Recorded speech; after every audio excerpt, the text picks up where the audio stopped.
नमस्कार, दर्श न्यूज देख रहे हैं आप और मैं हूं आपके साथ दक्षा प्रिया। प्रधानमंत्री नरेंद्र मोदी आज बिहार आ रहे हैं। बिहार के मधुबनी के झंझारपुर में उनका एक बड़ा कार्यक्रम होना है। कई सौगात जो है वो बिहार को प्रधानमंत्री देने जा रहे हैं। लेकिन अब सवाल ये उठाया जा रहा है कि प्रधानमंत्री नरेंद्र मोदी का जब कानपुर का दौरा रद्द कर दिया गया तो आखिर बिहार का दौरा क्यों नहीं रद्द किया गया।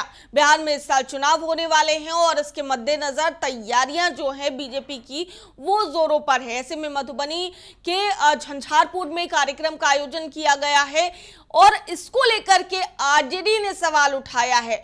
आरजेडी ने यहां तक कह दिया है कि अघोषित आपातकाल लागू कर दिया गया है, क्योंकि जिस तरीके से पिछले दिन आपने देखा होगा कि पहलगांव में एक बड़ा आतंकी हमला हुआ जिसमें 28 लोगों की जान चली गई, कई लोग घायल भी बताए जा रहे हैं। इसको लेकर के फिलहाल चर्चा पूरे देश भर में हो रही है। मांग हो रही है कि इस पर कड़ी से कड़ी कार्रवाई करनी चाहिए। प्रधानमंत्री नरेंद्र मोदी का सऊदी अरेबिया का दौरा था, उसको छोड़कर वो भारत वापस लौटते हैं। लेकिन अगर बात की जाए कानपुर के दौरे की, आज उनका कानपुर में भी दौरा होना था, उसको रद्द करके आज बिहार का दौरा जो है वो प्रधानमंत्री कर रहे हैं। तो इसको लेकर के आरजेडी ने अपने ट्विटर हैंडल से एक ट्वीट किया है और केंद्र की सरकार पर, प्रधानमंत्री पर बड़ा निशाना साधा है। क्या कुछ लिखा है आरजेडी ने अपने ट्विटर हैंडल से, आइए आपको सुनाते हैं।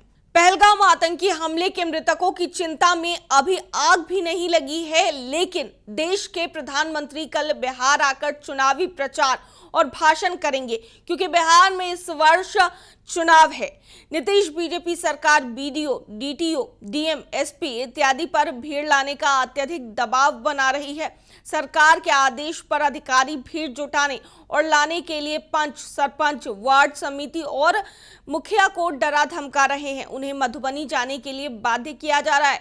यह अघोषित आपातकाल है। गरीब राज्य का पैसा राजनीतिक कार्यक्रम के लिए बहाया जा रहा है और ऐसे में आरजेडी ने 2 लेटर्स भी पोस्ट किए हैं जो कि सरकार की तरफ से जारी किया गया। अपने अधिकारियों को तलब किया गया है कि वो प्रधानमंत्री नरेंद्र मोदी की रैली में ज्यादा से ज्यादा लोगों का जुटान करें, वो पहुंचे इस रैली में लोगों को लेकर के। तो अब ऐसे में आरजेडी सवाल उठा रही है। पहलगाम की जो घटना हुई है, आतंकी हमला हुआ है, उसको लेकर के आरजेडी सवाल उठा रही है। तो अब ऐसे में देखना होगा कि बीजेपी की इस पर पूरी प्रतिक्रिया क्या सामने आती है। फिलहाल आरजेडी के ट्विटर हैंडल से ये ट्वीट किया गया है और बड़ा हमला प्रधानमंत्री नरेंद्र मोदी के बिहार दौरे को लेकर के आरजेडी की ओर से किया गया है बीजेपी और नीतीश कुमार की सरकार पर।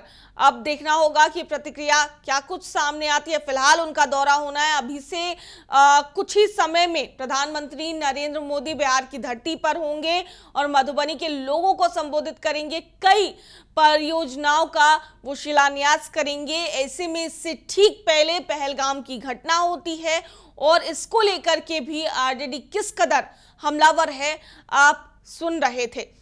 दर्श न्यूज में फिलहाल के लिए इतना ही। बने रहिए हमारे साथ देश और दुनिया की तमाम खबरों के लिए। धन्यवाद।